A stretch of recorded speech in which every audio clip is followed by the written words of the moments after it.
RT America's accreditation on Capitol Hill. RT received the following letter informing the channel of the decision.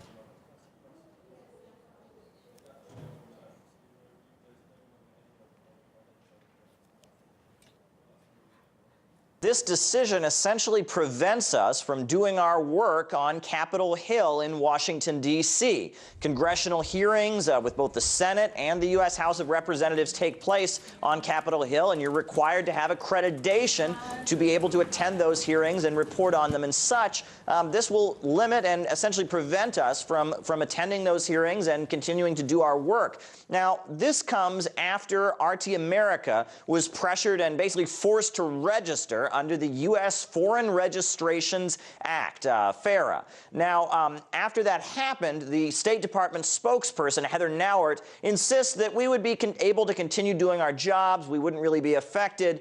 We would be able to continue functioning after we registered under this law. Take a listen to what she said. When the United States tells someone to register under a foreign agent requirement, we don't impact or affect the ability of them to report news and information.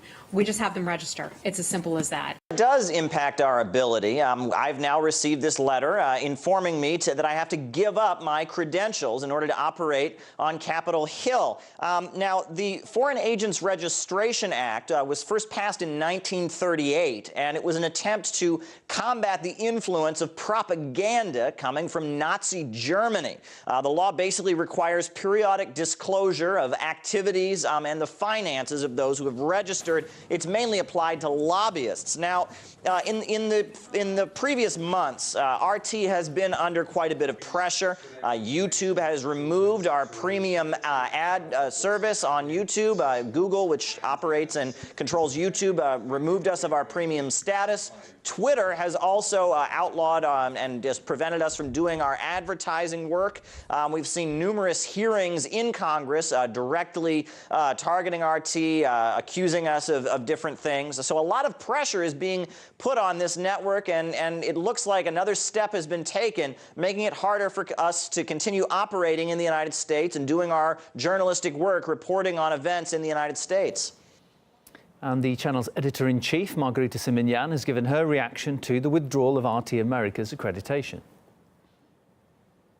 To all the self-righteous defenders of the freedom of speech who also ardently proclaimed on RT's journalistic work in the U.S., withdrawal of congressional credentials speaks much louder than empty platitudes. I can bring in legal and media analyst Lionel now to discuss this in more detail. Good to see you again, Lionel. As we understand it, this ruling effectively means now RT reporters are banned from all briefings on Capitol Hill. What's your opinion of that? Well, I'm holding in my hand. Sounds rather McCarthy-like, which is most interesting right now. It says that the rules of the galleries, this is from the Executive Committee of the Congressional Radio and TV Correspondence Galleries. The rules of the gallery state clearly that news credentials may not be issued to any applicant employed by any foreign government or representative thereof. And it says, in essence, by rule, the Executive Committee notified the Senate rules, and the withdrawal of RT Network's accreditation is effective immediately. So they want to withdraw news credentials of RT Network by unanimous vote. Now, here's the interesting aspect. From the State Department, and I read, Heather Nauert in October said, in effect, that under U.S. law, registration is simply triggered when an entity or an individual engages in political activity. When the United States tells someone to register as a foreign agent, it doesn't impact at all upon the ability of them to report news and information, just to have them register. It's as simple as that. Well, if it's as simple as that, why must you, according to this, return your credentials to the Senate Sergeant-at-Arms and be gone? Now, come on. You have got to be kidding. Does BBC get one of these? Does Al Jazeera or CCTV or whoever? I mean, do those individuals? And if they don't get one, why aren't they considered a foreign agent? Now think about this, and think about what this looks like. Think about what this looks like to the world. To the world. You know, they're always talking about, how does Donald Trump look like to the world? When he tweets, what does that look like to the world? Well, I, a proud member of my republic, I ask the question, how does this look like to the world? In the nation's capital, the bastion of free speech, the First Amendment, where scores, hundreds, thousands of people from every conceivable form of press that there is, they get a badge. But RT, oh no, they're a foreign agent. They're different. Be gone. Now, look, I understand this all started when Hillary Clinton lost the election. I understand that. And I understand that they needed a scapegoat. And I understand that they had to blame somebody. So Russia came along, right? That's terrific. But this has just gone on to the point where it's becoming absolutely ridiculous. And may I add one more thing?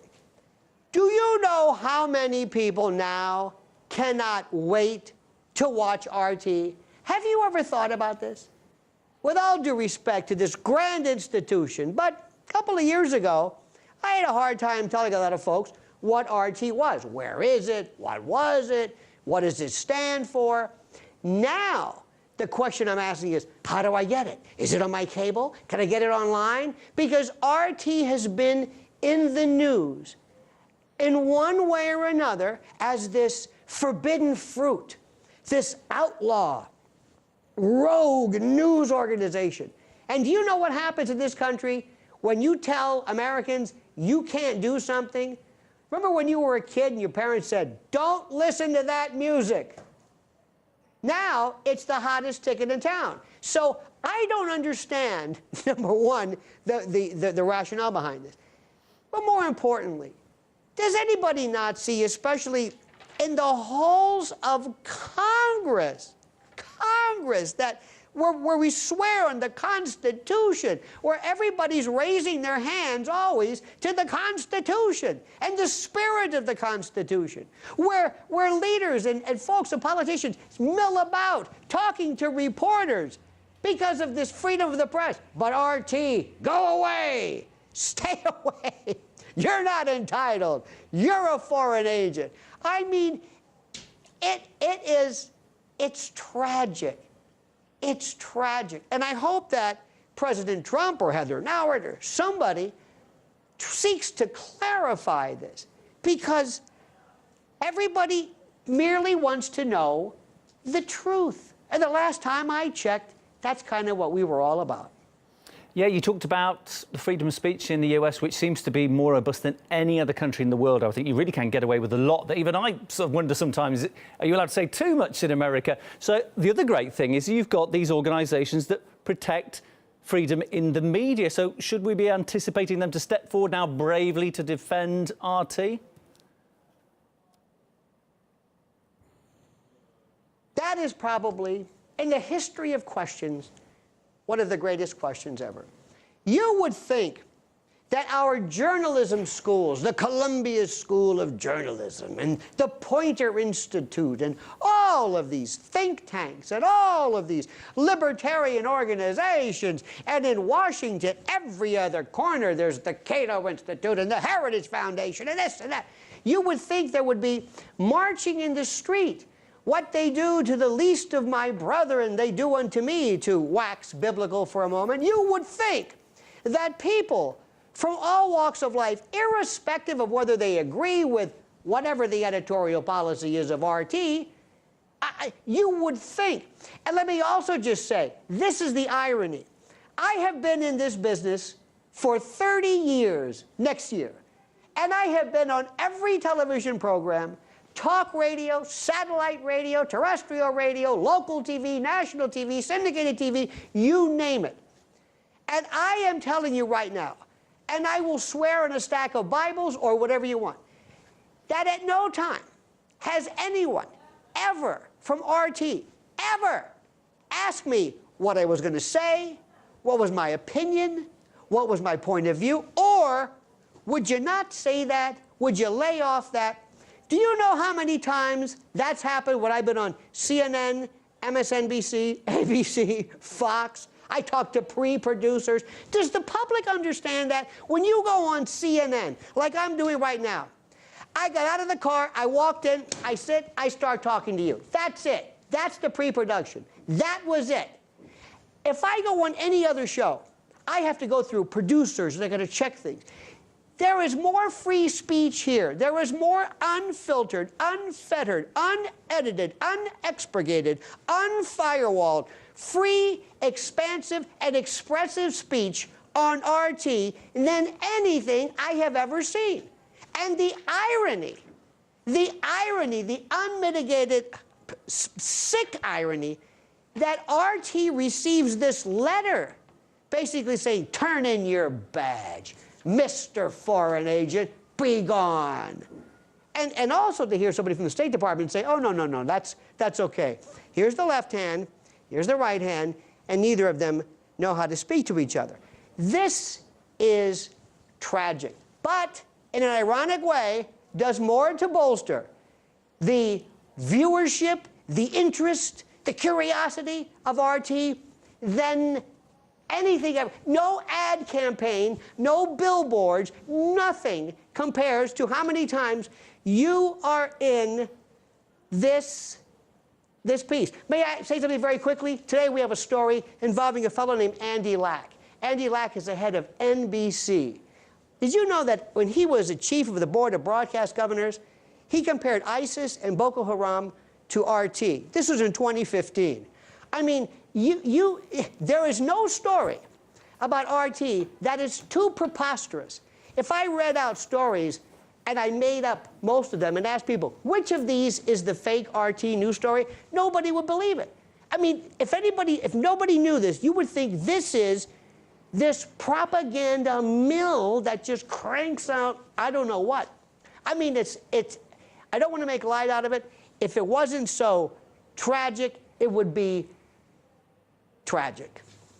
Lionel, as always, I appreciate your frank and very interesting views. And I'll just put it on record at this point, you know, Lionel, watch your back, because I wonder at what point they will come for you or for I. But that's a conversation for